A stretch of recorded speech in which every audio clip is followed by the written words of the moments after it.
Last Sunday, I did something that I never thought I would do. I stepped off the course at mile 13.1 of the Buffalo Marathon and recorded my first DNF. Did not finish. After 7 completed marathons, I finally had a race that didn't go according to plan. But let's be honest, do they ever really go fully according to plan? But here is the crazy part. 6 days later, I found myself standing on another marathon starting line. And by the end of that race, I crossed the finish line of marathon number 8. Today, I want to share with you what happened, why I made the decision to stop, why I decided to run another marathon less than a week later, and the biggest lessons I learned from this entire spring training cycle. Because I think every runner can benefit from these lessons, whether you've ever DNF'd or not. Going into the Buffalo Marathon, I felt ready.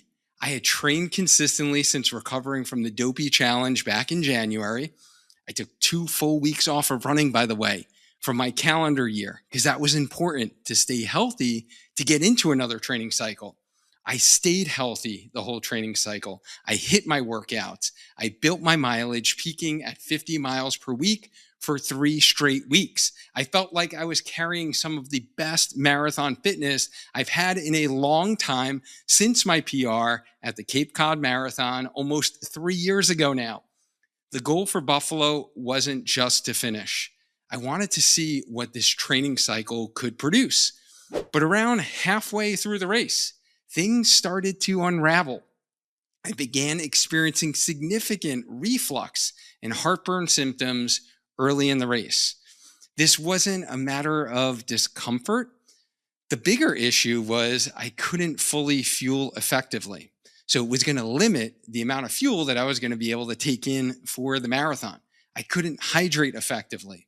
And as you know, as a marathon runner, once fueling and hydration become compromised, the situation is going to deteriorate very quickly. I had to make a decision: keep pushing and hope things improve, or make the difficult choice to stop. And after a lot of internal debate that was going through my mind from really mile 7 or 8, as I was feeling some of these symptoms, taking my gels, following my fueling plan, I wound up stepping off the course. It was definitely not an easy decision. I saw my wife at the halfway mark, right before the half marathon finish line. She was going to see me and then see my daughter, who was running her second half marathon. And I literally stepped off and was like, I'm going to stop. She did everything possible, like she should, to support me and tell me that I got to keep going. So I'm like, you know what? I'll give it one more mile. So I kind of went around the block, kept running, tried to get into my marathon goal pace, and it just wasn't working. And my race was over, basically at 13.1. And I remember actually walking back toward the finish line now to see my daughter finish her half marathon, thinking, did I just really do that? Like, the race is still going on. People are still like running by me. I still got my bib on. Like, I didn't even start working hard yet, right? After 92 road races, 7 marathons, I had never stepped off of a course before. Part of me felt relief because I actually knew I made the right decision. And another part of me felt disappointment because I knew how much work had gone into this specific day. And before I tell you what happened next, if you're training for a marathon and want marathon training that actually works for real life, I'd really appreciate it if you hit the like button. And if you have any questions about marathon training, recovery, fueling, or staying consistent, drop them in the comments as we talk today and as they come up through this video, because I personally read and respond to all of them. So now let's talk about what happened after my first ever DNF. What's interesting is that I actually wasn't embarrassed. I wasn't ashamed. I wasn't questioning my identity as a runner. Deep down, I knew I made the right decision. I didn't want to slog through the hardest part of a marathon race to say I completed it when I had specific performance goals. The hard part was actually something else. I felt unfinished. I felt like there was no ending to the story. So for 4 months, I had invested time, energy, focus, recovery, strength training, long runs, workouts, sacrifices. I raced a St. Patty's Day 4 miler that was super cold. I raced my local half marathon here in Cheshire, Connecticut, 5 weeks before Buffalo. And then I peaked in marathon training. And I never got the opportunity to see what that fitness could actually do. So that's what bothered me most, not the DNF itself. It was just the lack of closure. So over the next few days, I kept reflecting and I realized something. I didn't need redemption. I didn't need to prove anything, but I did want some closure. And I wanted an opportunity to test the fitness I had spent 4 months building. I had completed multiple 20-mile long runs, 3 to be exact. And one of those was actually a 21 miler. So I did kind of 3 runs over 20 miles. I did marathon specific workouts, holding marathon goal pace at the end of my long runs, with my hardest workout being 10 miles easy, and then 8 straight miles at marathon goal race pace, and then 3 miles easy. And I stayed healthy throughout the entire build, right? Those were hard workouts. I enjoyed doing them. And that's where I like genuinely enjoy the process of training and not just like going to races and actually like racing and see, what the time on the clock is. I actually like thoroughly enjoy the process of training. And, I really wanted to see what lessons were waiting for me. Right. So I found another marathon 6 days later, not because Buffalo was a failure, but because I wasn't finished learning. So now the second marathon wasn't exactly ideal. I really couldn't travel just with my schedule and already taking the travel during Memorial Day weekend to Buffalo. It's great. We saw Niagara Falls for the first time ever, which was beautiful. It was a nice family vacation. So that was like the other thing is silver lining for me. It's not like I was just traveling to Buffalo by myself and then just like, didn't finish the race and then was like, oh, this whole weekend was kind of not worth it. Like we still made some great memories in Niagara Falls that I won't forget with the new puppy, Carly. She came, my daughter from college was up. So it was like the first time a family of 5 went on a vacation. So like, I'll never forget those memories. I'll never forget my daughter PRing her half marathon, executing a very smart like race strategy. She absolutely crushed it. It was her first one doing like on her own because the last one I ran with her in Disney. So I was running with her, coaching her along the way. And this one, she did it on her own. She was on the course on her own and like fought through it and like followed the plan, the strategy we had set out. Super proud of her. First like sub 2 hour half marathon. She's going to like definitely crush the next one at Wine and Dine Disney that we're going to do together. But yeah, soon she's going to be like faster than me. So I'm going to have to like try to keep up with her. So I got to improve my fitness here. But this second marathon definitely wasn't ideal. It was called the Nutmeg State Marathon. Super, super small. Like I'm talking like 60 people running, half of them doing the half marathon, half of them doing the marathon. The course was 12 loops. There was literally 0 crowd support, and each loop had a long uphill climb for a half mile. And the downhills, so the downhill part of the course, when you look at kind of the race map, you see the uphills and downhills. So you're like, oh, rolling hills. That's good. I feel like I can, run easy on the downhills, get the legs turning over, and then I'll just have to work, for the hills. And I live in an area where I run hills. So it's not like I never run hills at all. I didn't necessarily train marathon pace on hills because Buffalo was relatively flat, even though it had some small little inclines and declines. But this definitely was not small inclines and declines. And the downhill portion of this course, which was like kind of the crazy part, was some of it was technical trail. So a half mile of it was on a dirt path, they described it as. But the beginning of it was like a steep downhill on technical trail with like these big, large like rocks. and big roots. So I felt like I was like doing parkour. I never trail run at all. So this was definitely new for me. It was kind of fun. It was like an adventure because I'm like bouncing off like side walls of dirt and trying to do that in alpha flies is like crazy, by the way. I was just so happy I did not sprain my ankle, fracture my ankle, like totally fall and bust my can out there. But that was a portion of the trail part. And then it was like grass that you were running on. And then it's always like, you never know, uneven surfaces of grass because you can't see underneath it. And it was like this single track trail, I guess, like this little dirt trail that was there. So that was more of the downhill portion wasn't on road surface, which kind of was a bummer because I couldn't really catch up on a lot of time.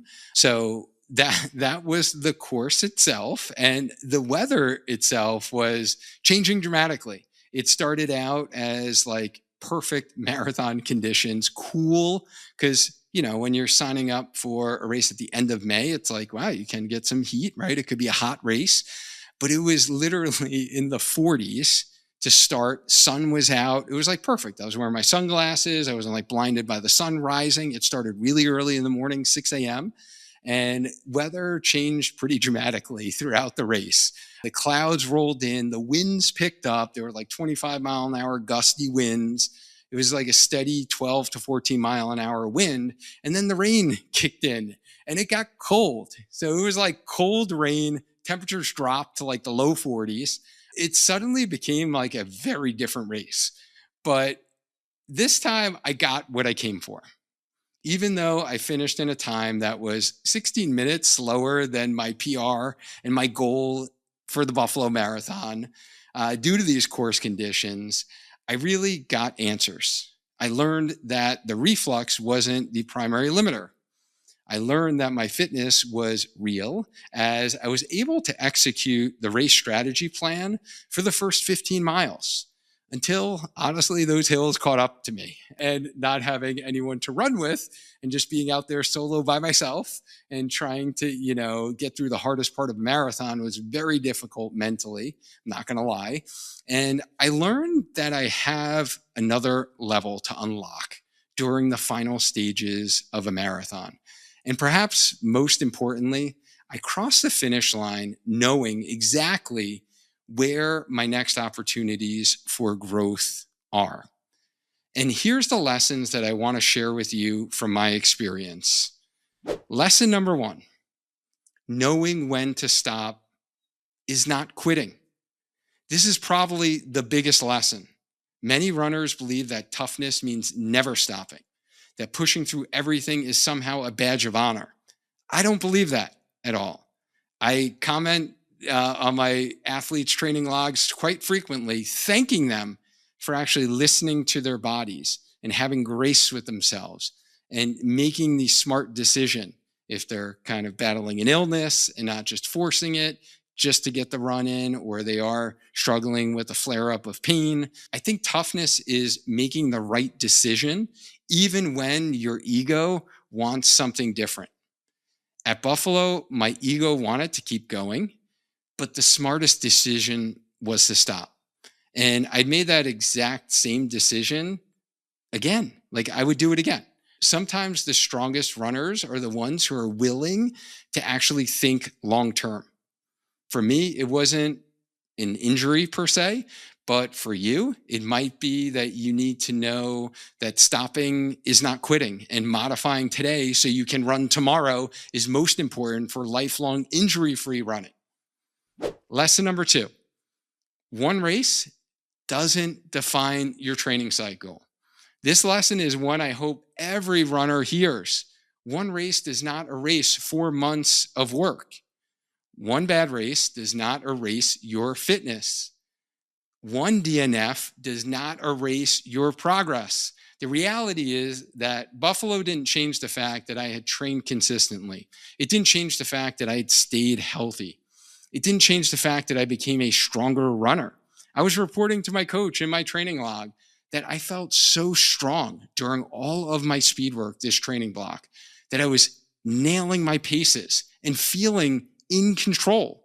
Not like you hit the paces because you like took it to, a 9 out of 10 effort, 10 out of 10 effort, and you were overtraining, right? Like doing those hero workouts like I had done 8 years ago, 9 years ago, earlier in my like training journey. But I felt like in control and I felt strong and I felt like my running form was more efficient with each stride during my marathon paced miles, in all of my long runs. And the race result changed. It did, but the fitness didn't, right? And I think a lot of runners need that reminder. And speaking of marathon training, if you're preparing for a marathon and you want a proven roadmap that helps you train smarter, stay healthy, and actually enjoy the process, I've put together a free marathon training guide specifically for runners who want to run strong and be consistent without battling injuries. It's packed with the same principles that I use with the runners I coach as a running physical therapist and running coach. You can download it for free at learn.sparkhealthyrunner.com/marathon, or you can simply click the link in the show notes below or scan this QR code. Before we go any further, if you've been feeling stuck, frustrated with nagging injuries, or even starting to wonder if your best running is behind you, I want you to hear this. This is a real runner who was in the exact place and what happened when they followed a structured plan with the right support. Take a listen. Hey everyone, my name is Joe. I'm based out in Hoboken, New Jersey. I'm 28 years old and wanted to chat through my experience working with Dwayne and the Spark Healthy Runner team through their coaching program. I started this program at the end of June. I have had this constant knee pain in the backside of my left knee that would always seem to come back any time I would get into running. I don't consider myself a runner. I always try to get into it. But I have had knee dysplasia, a torn MCL on the left knee, and it always felt like that was the big hindrance for me ever becoming a real runner. So I'd always run for a month, then it would come back, and then I would have to stop running completely. And I always thought that the answer was to, stop running when you felt pain and then go to physical therapy and then get back into running. But by that time I had lost my motivation because I wasn't a runner. And then I would end up, just going back to lifting in the gym and not chasing that goal of running, a certain distance or a race in any time. But I always felt like I was in the best shape when I was into running. So it was always a weird balance between, do I want to get injured again, or do I want to be safe and just stick with lifting or find other ways to do cardio? I kind of one day was like, let me do some research and see if there's, some talks around, possibly working with an injury when you're running, it's not necessarily needing to stop. And, luckily found the Spark Healthy Runner podcast on Spotify.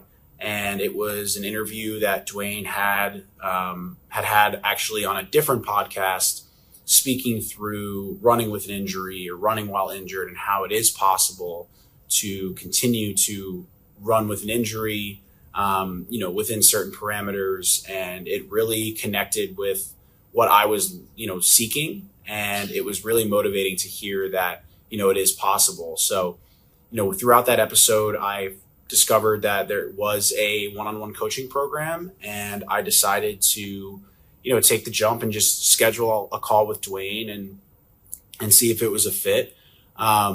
My fiance is a physical therapist, so knowing that he was a physical therapist plus a run coach really made the decision easy for me. I spoke with Dwayne. He was extremely knowledgeable, was very aware of the pain that I was experiencing and the situation I was in, and made me, understand that I wasn't alone. And it's very common for people to think how I thought, when it came to running with an injury and the idea of having to stop every time you felt some sort of pain. Not only did the one-on-one coaching program teach me to understand that it's okay to feel, some pain as long as you take the steps to become pain-free. It also taught me just how to become a true runner and how to, fall in love with the idea of being a healthy runner. So after the coaching call, it was, Dwayne can attest to it. It was almost an immediate yes. I felt the connection right away that, this was something I needed to do. I had already signed up for the Marine Corps Marathon at the end of October. And it was time to, take that leap and invest in a true, educational and motivational running experience. And that's what I got out of the Spark Healthy Runner, coaching program. Immediately Dwayne got on a call when we first started, and he analyzed my running ability, my fitness level, not just when it came to running. We were doing all these different types of exercises on our first call, and he was just, watching and analyzing as he went. Pretty impressive considering that it was all virtual. And if anyone's concerned that it is virtual and they're wondering, if that's going to be an issue, it absolutely is not. It is super easy. He is very, very much an expert and can, break down your movements and your running, over Zoom or over a video. And he immediately started to see some of the things I was doing wrong. And honestly, I would never have known that I was doing wrong when it came to pacing, when it came to, prepping, fueling, stretching, strength training. There were so many things that I just wasn't aware of, and no one really can be aware of unless you talk with folks that are like Dwayne, that have the knowledge and experience, both medically, and from a physical therapy perspective, but then also just from an experienced runners. And that's what Dwayne provides is, the scientific, the medical proof that, what we do is for a reason, and why he has certain, parts of his program that are unique are, there for a reason, which I really enjoyed. I was pain-free probably 3 weeks in. So, it was really, really motivating to already notice that the pain was completely gone by just making some minor adjustments. But then as I got into the heat of marathon training, that's where Dwayne's knowledge and expertise really came into play, because it wasn't just my knee. Once that came away, like other things started to pop up, and it was never because that pain went away so fast. It was never a cause for major concern, because Dwayne was extremely responsive. He understood that, if the pain was within certain parameters, it was something we can overcome, and we always did. And throughout my training cycle, he was always there motivating. He was commenting on all of my runs, especially my long runs, making sure that he knew that I knew that he was there rooting me on, like cheering me on, and making sure that he was analyzing everything that I did to ensure that I was being safe. I was doing the right things. And if there was something that he noticed, he would always comment. And it was always positive. It was always just constructive criticism, always motivating, and always, easy to understand, which, sometimes the running lingo can be difficult to understand, and it never was that way. I proudly can say that I've completed my first marathon, this past weekend. I was completely pain-free going in. And I felt very strong from an injury perspective. There was, by the end of the marathon, the only reason why I was in sort of pain was just from running the marathon. I was sore, but there was no nagging pain or anything. It's been a few days since I've completed the Marine Corps Marathon, and I can honestly say that I am pain-free and proud to be pain-free thanks to Dwayne and the Spark Healthy Runner program. I don't know where I'd be if it wasn't for him. I have hopefully a long and steady running career ahead of me. And I am so glad that I made this investment, because now I know the ins and outs. I have the relationship with Dwayne and the coaching team. And I look forward to continuing that relationship, because I think that it's really important to invest in your health. And if you're passionate about something, which I believe running has become my passion very, very quickly, you want to, make sure you're investing your time, you're investing financially, just to make sure that you're happy, healthy, and not second guessing yourself when it comes to running, and when it comes to your everyday activity, like running. So if you're on the fence, if you're considering it, if you're not considering it, definitely do it. You learn a lot. You really get opened into a world that you would probably never even think about. And there's a lot of conflicting information online that Dwayne is able to provide answers to and provide clarity on, and have the helpful support to back it up. So I know I've been speaking for a long time, but there's just a lot of great things to say. Dwayne, thank you so much. Spark Healthy Runner coaching program was absolutely 10 out of 10, worth the time. And yeah, hope to see future successes from all his runners and his athletes. And I'm proud to say that I'm one of those athletes that has had an incredible experience, as I'm sure everyone else has. So thanks, everyone. Have a great day. I truly hope that story inspired you and showed you what's actually possible. If you're looking for that level of structure, accountability, and support, you can check out the behind-the-scenes tour of our one-to-one coaching program. Just click the link in the description or scan the QR code. And if one-on-one coaching isn't the right fit right now, but you still want a proven system with guidance and an awesome community, check out the Healthy Runner Academy to help you run stronger, feel confident, and stay injury-free. And while the second marathon gave me closure, it also gave me something even more valuable: data. And that's where lesson 3 comes in, is like what this training cycle actually taught me. This training cycle taught me a lot. It taught me what worked. It told me that the consistency worked, running 6 days a week. I've played around with doing 5 days of running, 6 days of running for marathon training before. I was able to do 6 days of running, right? And was consistent with that. The strength training, 2 to 3 sessions per week, including getting back into my plyometrics or my jump training routines, that worked. The long run workouts, working on fatigue resistance with most of the work in the back half of the run, getting used to running on tired legs. That's what my coach and I have been working on. And the marathon specific preparation, all that worked. The carb loading, besides the acidic foods that I had the day before Buffalo. And FYI, for those of you who struggle with reflux like me, like I've always had chronic reflux, I take Prilosec once a day. I'll get into trouble if I have, anything spicy, fatty foods, things like that before a hard workout or a long run. So I just avoid those foods the day before.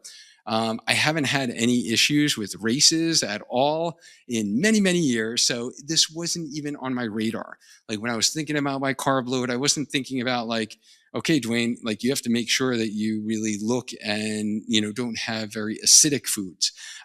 So just an FYI for those of you out there who are carb loading, Nerd cluster candies, not good, very acidic. Tart cherry juice, though very good for decreasing post-marathon inflammation, and there's some published studies on this. It is quite acidic, so not the best the day before a marathon. And everything bagels, even though my favorite food ever, especially being from Long Island, New York, like everything bagels are everything, literally, right? They are amazing. However, the garlic seeds, the onion seeds, not great the day before. And I really didn't even think about that, which is like so crazy to say. But it is something I didn't think about like the day before, and that I usually do go for plain bagels, and I just didn't on that day. So my reflux had been like manageable, taking my medication, eating the right foods, but these 3 little things kind of slipped through in my thought process during my carb loading the day before, because I really wasn't focused on preventing reflux. And the thing that worked most importantly for me in staying healthy for this entire training cycle, it is really like the strength work, honestly, is, really that most important thing that helped me stay healthy during this training cycle, and smart training progression, right? But what didn't work for me, and where's the areas that I still need improvement, right? Because it's always good to reflect on your race. And I recommend this to all my athletes after your race, right? You think about what are the things you did well? What are the things that you can continue to work on so you can improve in your journey? And I still have room to improve in my ability to maintain pace deeper into a marathon. Around mile 15, I experienced that full body fatigue that every marathon eventually exposes. not breathing limitations, not legs burning, just overall fatigue and effort level. And that tells me there is still another level of endurance that I can build. And what I'll change for Wineglass, which is my next marathon coming up this fall, is I'm actually more excited than ever for this marathon because for the first time, I feel like I know exactly what the next level looks like. I actually was registered for this race 3 years ago, but I had to change my plans when it conflicted with my daughter, who was a freshman going away to college at the time, with the parents' weekend. So I needed to actually not do that race and change the plan. But I think there are really three big opportunities for me here is number one, I'd like to spend more time consistently above 50 miles per week, right? So I've done peaking at 50, maybe 1 week. I've done marathon training cycles where I've done it for like 2 weeks. This time I did it for 3 straight weeks and stayed healthy, tolerated the training. So I'm looking to kind of build that running volume and spend a little bit more weeks in the 50s. And then number two is continue building the longer tempo efforts within long runs, as well as maintaining quality speed work. And then number three is really continuing to refine my reflex management strategies with pre-run and during run fueling strategies. And that includes experimenting with things like ginger candies. Let me know if you've ever used those before in a race, but I hear that can be something that can be a nice little rescue strategy during a race, or just smelling or sniffing alcohol wipes to get rid of some nausea. So let me know if you've used that trick before as well. And really just kind of continue to dial in, right, the race day nutrition and practice it in training, which I did. And the gels that I used, like practicing in those long run workouts when the effort level is higher, because that is really the test. And that's where you're going to experience what you're going to feel on race day. Because every marathon training cycle teaches us something. And this one gave me a very clear roadmap. When I stepped off the course at Buffalo, I thought the biggest lesson might be about failure, but it wasn't. The biggest lesson was about perspective. Running isn't about proving yourself on one specific day. It's about who you become through the process. And when I look back at this training cycle, that's what I'm most proud about. Not the DNF, not marathon number 8. I'm proud that I trained hard.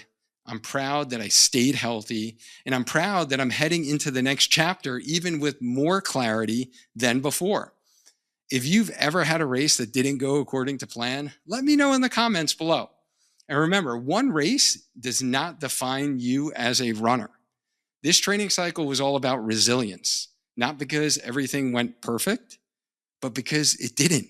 I faced my first ever marathon DNF, adapted, found another opportunity, and learned that one race never defines your fitness or your future as a runner.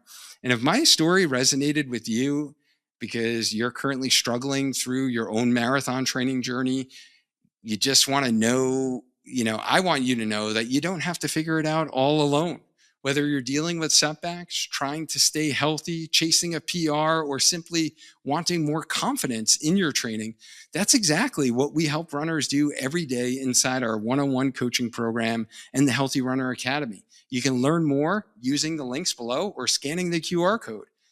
Now, one of the biggest reasons I was able to stay resilient through this entire training cycle was strength training. It allowed me to stay healthy, handle the workload, and build the fitness that gave me the confidence to get back on another starting line just 6 days later. And if you want to learn one of the biggest mistakes marathon runners make with strength training, click this next video on marathon strength training, or check out episode 273 on the Healthy Runner podcast, Avoid Injury and Run Faster, Marathon Strength Secrets Revealed. I'm going to share with you 3 biggest strength training mistakes marathon runners make and exactly what to do instead so you can get stronger, stay healthy, and run your best race yet. Now let's continue to grow a strong mind, a strong body, and just keep running, friends. Until next time.